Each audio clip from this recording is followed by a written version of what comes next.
Assalam, alaikum wa rahmatullah, nous sommes vendredi, et ces mots ne devraient jamais être prononcés à la légère, car ce jour n'est pas un simple repère dans la semaine, ce n'est pas une habitude sociale ni un rendez-vous religieux automatique. C'est un jour qu'Allah a choisi, honoré, élevé au-dessus des autres jours. Un jour que le prophète, que la paix et le salut d'Allah soient sur lui, a décrit comme le meilleur des jours sur lesquels le soleil se lève. Et lorsque cette parole est prononcée, elle ne vise pas seulement l'importance du jour dans le calendrier, mais l'état du cœur de celui qui le traverse. Le vendredi est un jour où le ciel est plus proche, où les invocations sont plus attentives, où le cœur du croyant est invité à ralentir, à se retourner vers son Seigneur, à déposer ce qu'il porte depuis des jours, parfois des mois, parfois des années, sans jamais vraiment en parler. Peut-être que ce vendredi, ton cœur est lourd, pas forcément d'un péché précis, mais d'une fatigue intérieure, d'un poids invisible que personne autour de toi ne remarque. Peut-être que tu avances dans ta vie, que tu fais ce qu'il faut extérieurement, que tu pries, que tu travailles, que tu assumes tes responsabilités, mais à l'intérieur, quelque chose manque de clarté, comme si le chemin était là sans être éclairé. Peut-être que tu invoques Allah, sincèrement, parfois même avec des larmes, mais que la réponse tarde, ou du moins qu'elle ne prend pas la forme que tu attendais, et alors une question silencieuse naît dans ton cœur, non pas par manque de foi, mais par épuisement. Ya Allah, est-ce que tu m'entends?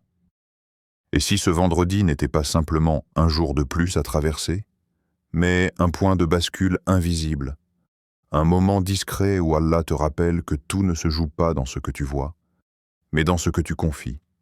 Le vendredi n'est pas toujours spectaculaire. Il n'est pas toujours accompagné d'un événement marquant, mais il est souvent le théâtre de décisions intérieures, de réalignements silencieux, de retours sincères vers Allah que personne ne voit, sauf lui. Dans la tradition prophétique, ce jour porte une densité spirituelle particulière. C'est un jour où Adam a été créé, un jour où il est entré au paradis, un jour où il en est sorti, un jour qui contient une heure pendant laquelle aucune invocation sincère n'est rejetée. Et cela signifie que le vendredi est un jour de vérité, un jour où l'humain se rappelle son origine, sa fragilité, sa dépendance totale à Allah. Ce rappel n'est pas là pour te promettre une solution immédiate à tous tes problèmes, ni pour te vendre une illusion spirituelle, mais pour t'inviter à une posture différente, plus profonde, plus vraie. Celle du serviteur qui revient vers son Seigneur avec ce qu'il est réellement, sans masque, sans discours, sans mise en scène. Aujourd'hui, je vais te partager 5 noms d'Allah, non pas comme une formule à répéter mécaniquement, non pas comme un raccourci vers une réponse rapide, mais comme un rappel puissant, un rappel qui touche l'essence même de la relation entre le serviteur et son Seigneur. Car les noms d'Allah ne sont pas des mots décoratifs.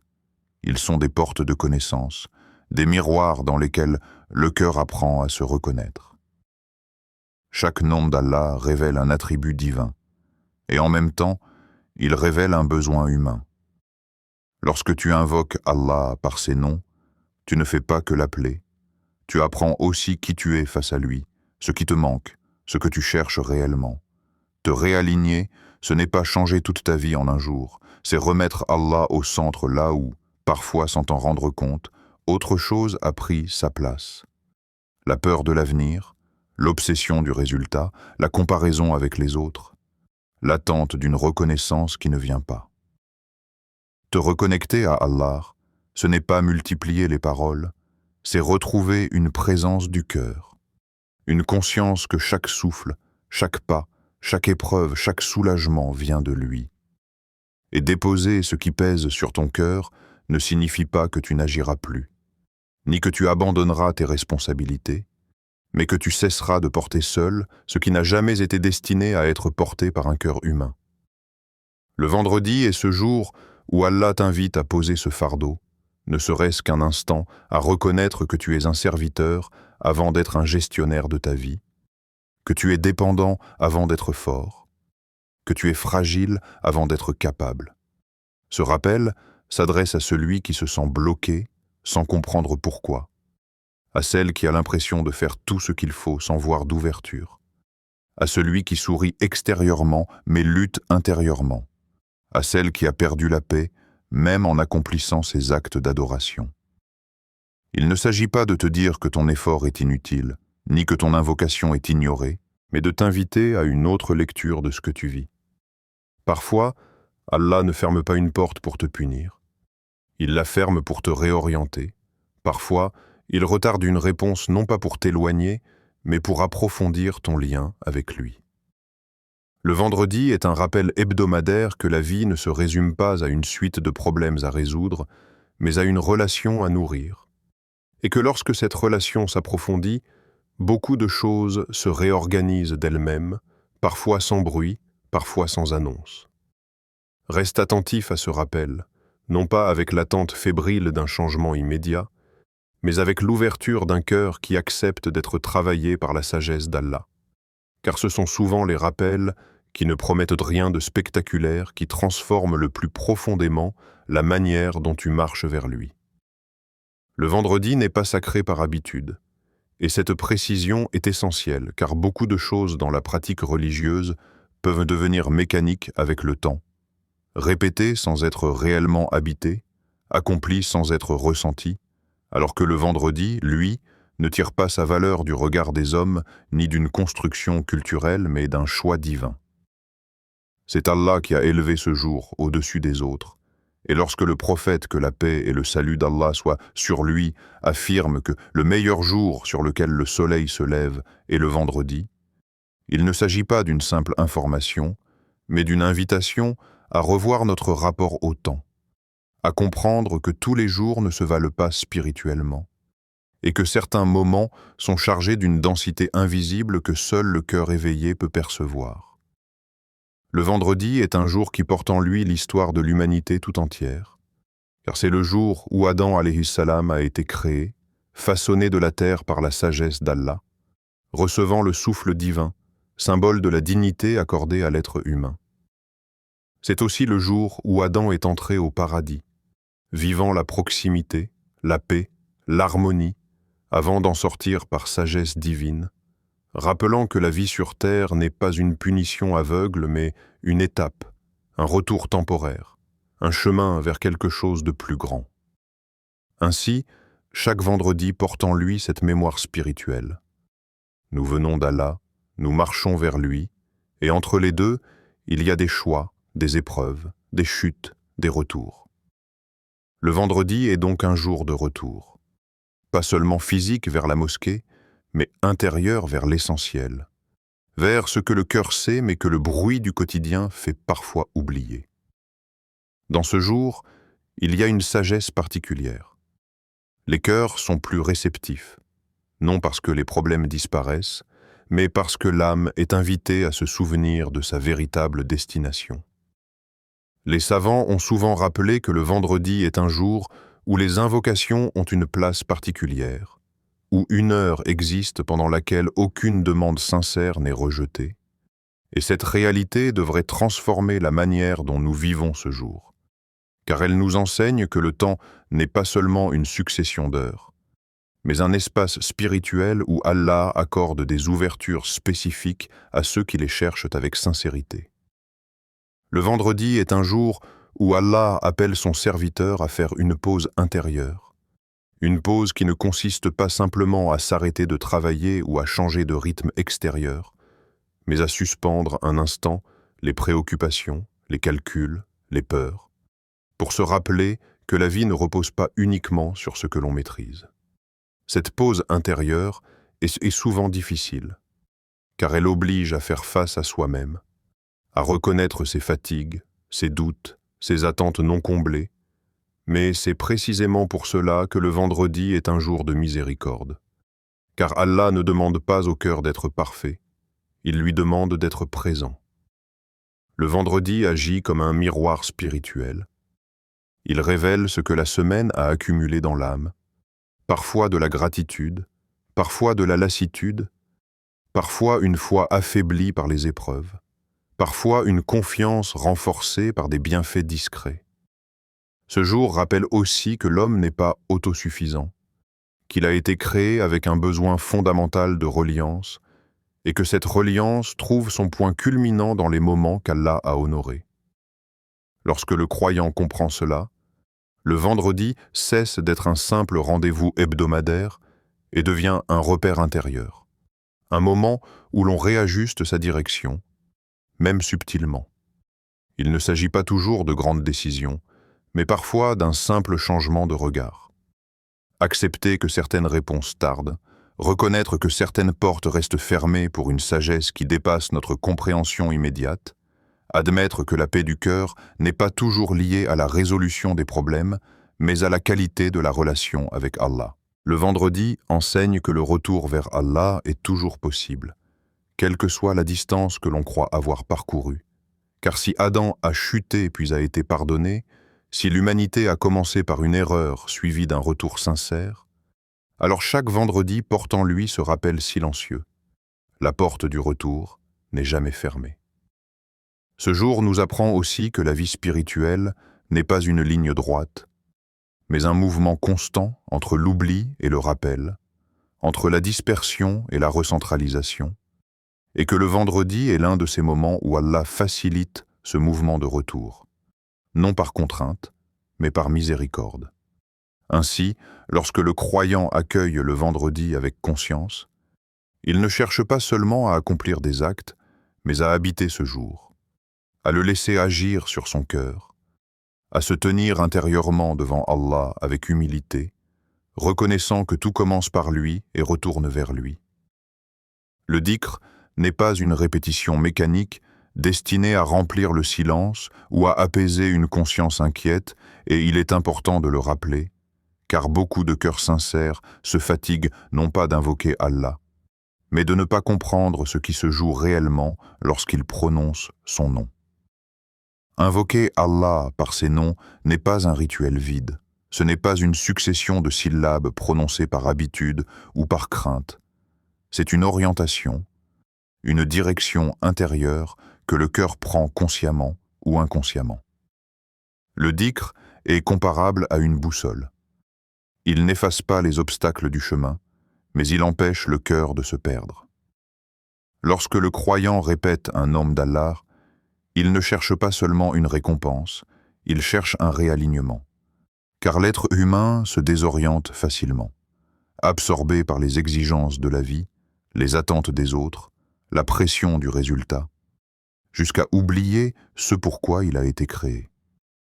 Le dhikr vient rappeler cette finalité, non par un discours intellectuel, mais par une présence répétée, douce, insistante, qui ramène le cœur vers son axe naturel. Chaque nom d'Allah correspond à un besoin humain précis, car Allah, dans sa sagesse, a fait de ces noms un reflet de ce que le cœur traverse. Lorsque l'homme se sent faible, il se tourne vers Al-Qawi. Lorsqu'il se sent perdu, il invoque Al-Hadi. Lorsqu'il est blessé, il se réfugie auprès d'Ash-Shafi. Ainsi, les noms d'Allah ne sont pas abstraits. Ils entrent en résonance avec les états intérieurs, avec les blessures invisibles que l'on porte parfois depuis longtemps sans les nommer. Il y a des blessures que les mots humains ne parviennent pas à exprimer, des fatigues que même les proches ne comprennent pas. Et c'est là que le dhikr prend tout son sens, car il permet au cœur de parler sans expliquer, de se confier sans détailler, de déposer ce qui pèse sans avoir à le justifier. Invoquer Allah par ses noms, c'est reconnaître que chaque blocage a une clé, et que cette clé ne se trouve pas toujours dans l'effort supplémentaire, mais parfois dans la relation approfondie avec celui qui détient les causes visibles et invisibles. Quand tu appelles Allah par ses noms, tu ne récites pas simplement, tu te relis, et cette reliance est au cœur même de l'adoration, car l'adoration n'est pas seulement un acte, c'est un lien vivant entre le serviteur et son Seigneur. Le dhikr crée ce lien de manière continue, discrète, parfois imperceptible, mais profondément transformatrice, car il agit sur le cœur comme l'eau sur une terre sèche, goutte après goutte, sans bruit, jusqu'à ce que la vie réapparaisse. Beaucoup de croyants pensent que le dhikr doit produire une sensation immédiate, une émotion forte, une paix soudaine, et lorsqu'ils ne ressentent rien, ils se découragent, pensant que leur invocation est vaine, alors que le dhikr travaille souvent dans la durée, en profondeur, là où les émotions passagères ne peuvent pas aller. Il nettoie le cœur des attachements excessifs, il affine la conscience, il installe une vigilance douce qui transforme peu à peu la manière de voir les événements. Chaque nom d'Allah agit comme une lumière particulière. Certaines éclairent la peur, d'autres la tristesse, d'autres encore l'orgueil ou l'impatience, et le cœur, en se reliant à ces noms, apprend à reconnaître ses propres états, à les accepter, puis à les confier. Le dhikr n'efface pas la responsabilité humaine, il ne dispense pas de l'action, mais il rétablit l'ordre. L'effort vient après la confiance, l'action après la reliance, et non l'inverse. Dans un monde où tout pousse à l'autosuffisance, où l'homme est encouragé à porter seul ses fardeaux, le dhikr rappelle que la véritable force réside dans la reconnaissance de la dépendance à Allah. Cette reconnaissance n'est pas une faiblesse, mais une lucidité spirituelle, car seul celui qui a créé le cœur sait réellement ce qui le répare. Le dhikr devient alors un refuge intérieur, non pas pour fuir la réalité, mais pour l'affronter avec un cœur plus stable, plus ancré, plus conscient de la présence d'Allah à chaque instant. Lorsque le croyant comprend que le dhikr est une orientation du cœur, il cesse de compter uniquement les répétitions et commence à observer l'effet subtil sur son état intérieur. Une patience plus grande face aux épreuves, une confiance qui résiste mieux aux imprévus, une paix qui ne dépend plus entièrement des circonstances. Ainsi, invoquer Allah par ses noms devient un acte de vérité, un retour constant vers celui qui est la source de toute guérison intérieure. Même lorsque le chemin reste exigeant, même lorsque les réponses tardent, car le cœur, désormais relié, n'avance plus seul. Méditer.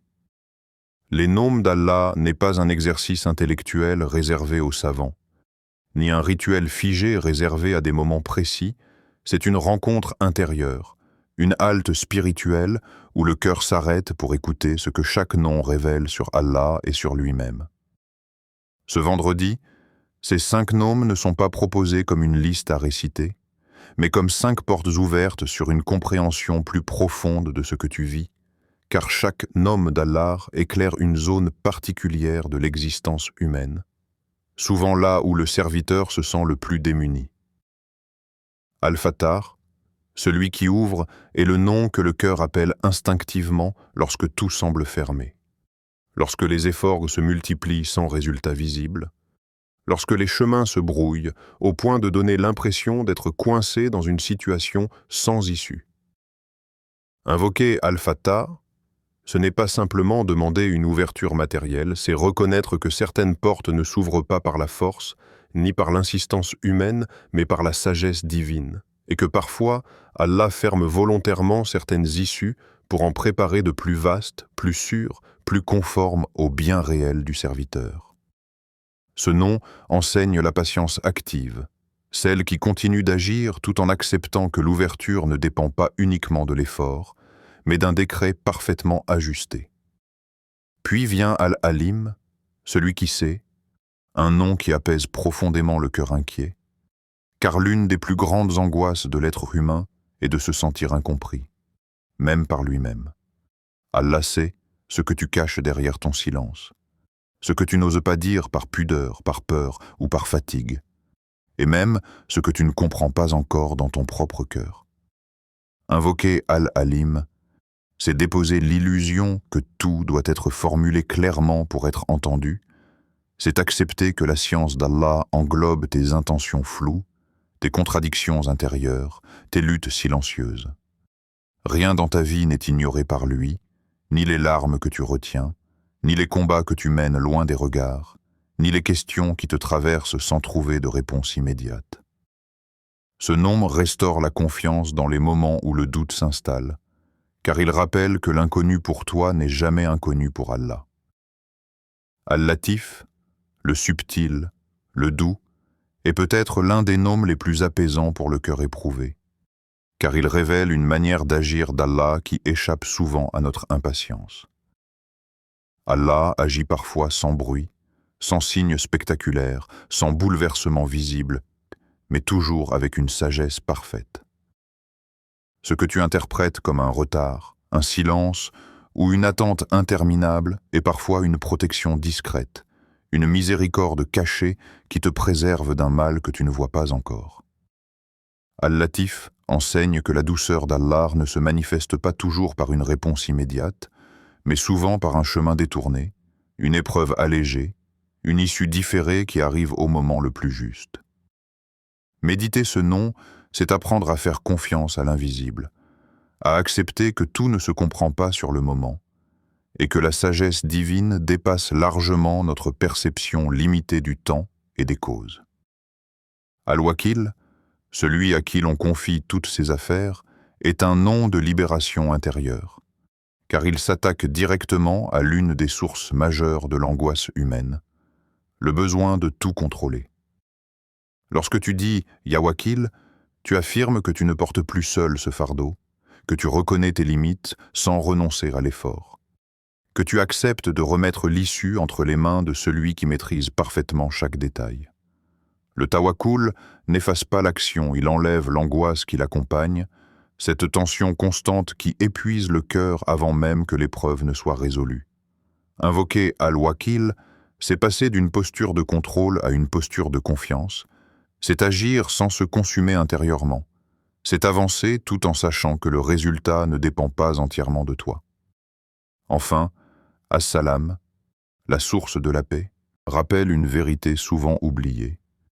La paix ne vient pas toujours après la solution, elle vient souvent avant. Beaucoup attendent que leurs problèmes disparaissent pour retrouver la sérénité, alors qu'Allah offre parfois la paix du cœur, même lorsque la situation n'a pas encore changé.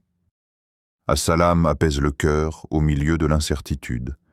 Il installe une tranquillité intérieure qui ne nie pas la difficulté, mais qui empêche celle-ci de détruire l'équilibre du croyant. Méditer ce nom, c'est comprendre que la paix véritable n'est pas l'absence d'épreuve, mais la présence d'Allah dans l'épreuve. Ces 5 noms, lorsqu'ils sont médités avec conscience, ne promettent pas une vie sans obstacles, mais ils transforment la manière de les traverser, car ils rappellent au cœur qu'il n'est jamais seul, jamais oublié, jamais abandonné, même lorsque les réponses tardent ou prennent une forme inattendue. Vivre ce vendredi avec les noms d'Allah ne signifie pas ajouter une charge supplémentaire à une pratique déjà lourde, ni multiplier des gestes sans en comprendre le sens, mais au contraire simplifier, alléger, revenir à l'essentiel, car la spiritualité authentique en islam n'est jamais fondée sur l'excès ni sur la complexité. La pratique proposée est volontairement simple, sans innovation, sans recherche d'effets spectaculaires, car ce qui transforme réellement le cœur n'est pas la quantité des actes, mais leur sincérité et leur justesse. Après la prière du Fajr ou avant Salat al-Jumu'ah, 2 moments bénis qui encadrent la journée du vendredi, le croyant est invité à s'asseoir calmement, non pas pour fuir le monde, mais pour s'y préparer intérieurement avec une orientation claire. S'asseoir calmement est déjà un acte en soi dans un monde où tout pousse à la précipitation, car cela signifie accepter de ralentir, de créer un espace intérieur où le cœur peut respirer, loin des sollicitations constantes et des pensées dispersées. Présenter son intention à Allah est une étape essentielle, souvent négligée, car l'intention donne sa direction à l'acte. Elle transforme une simple récitation en une adoration consciente. Cette intention n'a pas besoin d'être formulée avec des mots compliqués. Elle peut être aussi simple que la reconnaissance de sa faiblesse, l'envie de se rapprocher d'Allah, le besoin de déposer un fardeau ou de chercher la clarté. Prononcer chaque nom 33 fois, lentement, n'est pas une obligation chiffrée imposée, mais une mesure qui aide le cœur à rester présent, à ne pas se disperser trop rapidement, car la lenteur protège la conscience et empêche l'esprit de glisser dans l'automatisme. La répétition lente permet au sens de chaque nom de s'installer, de se déposer, comme une pluie douce qui pénètre progressivement la terre, plutôt qu'une averse qui ruisselle sans nourrir. Invoquer avec conscience signifie être attentif non seulement aux mots, mais à ce qu'ils réveillent à l'intérieur. Une espérance, une confiance, parfois une émotion retenue, parfois un apaisement discret. La précipitation est souvent le signe d'un cœur inquiet, pressé d'obtenir un résultat, alors que la conscience invite à la présence, à l'acceptation du moment tel qu'il est, sans exiger une transformation immédiate. Faire une courte pause entre chaque nom est un geste simple mais profondément significatif, car le silence entre les mots est souvent aussi important que les mots eux-mêmes. Ce silence permet au cœur d'intégrer, de ressentir, de s'aligner, et il rappelle que l'invocation n'est pas un flot continu de paroles, mais un dialogue intérieur où l'écoute a sa place. Laisser le sens descendre dans le cœur est peut-être l'étape la plus subtile, car elle ne se force pas. Elle se permet. Cela signifie accepter que le dhikr agisse à son rythme, parfois de manière imperceptible, parfois en provoquant une prise de conscience, mais toujours avec sagesse. Vivre ce vendredi avec les noms d'Allah implique aussi une attitude générale tout au long de la journée, car l'invocation ne se limite pas au moment de la récitation. Elle influence la manière de penser, de réagir, de regarder les événements. Lorsque le croyant a invoqué Al-Fattar, il aborde les obstacles avec une ouverture différente, non pas comme des murs définitifs, mais comme des situations en attente d'une sagesse divine. Lorsqu'il a invoqué Al-Alim, il accepte plus facilement de ne pas tout comprendre, car il sait que la science d'Allah englobe ce qui lui échappe. Lorsqu'il a invoqué Al-Latif, il devient plus attentif aux signes discrets, aux protections cachées, aux détours bienveillants. Lorsqu'il a invoqué Al-Wakil, il agit sans se consumer intérieurement, confiant que l'issue est entre les mains d'Allah. Et lorsqu'il a invoqué As-Salam, il cherche la paix du cœur avant même la résolution complète des difficultés. Ainsi, cette pratique simple devient un fil conducteur pour la journée du vendredi, une manière de vivre chaque instant avec une conscience plus ancrée, plus paisible, plus confiante. Elle rappelle que la spiritualité n'est pas un refuge temporaire, mais une orientation continue, et que les noms d'Allah, lorsqu'ils sont invoqués avec présence, accompagnent le croyant bien au-delà du moment de la récitation, influençant subtilement ses choix, ses réactions et sa manière de se tenir devant les épreuves de la vie.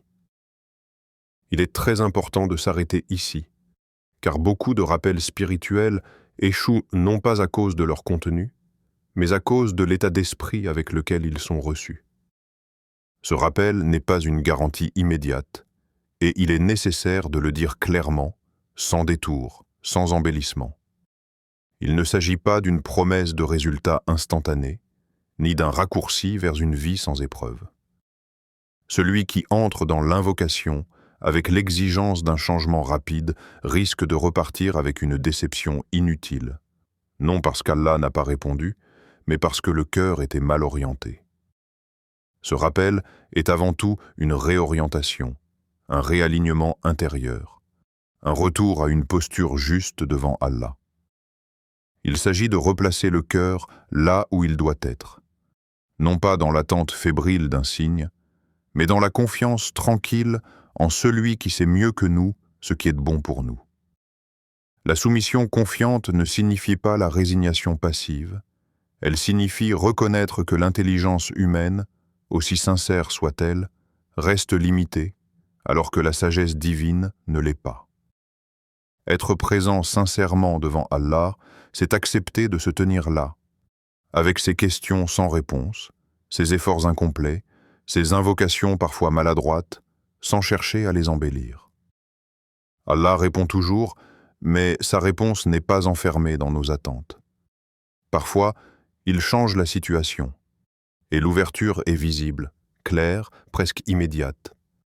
Parfois, il ne touche pas encore à l'extérieur, mais il transforme le cœur, lui donnant une patience nouvelle, une force intérieure inattendue, une paix qui n'était pas là auparavant.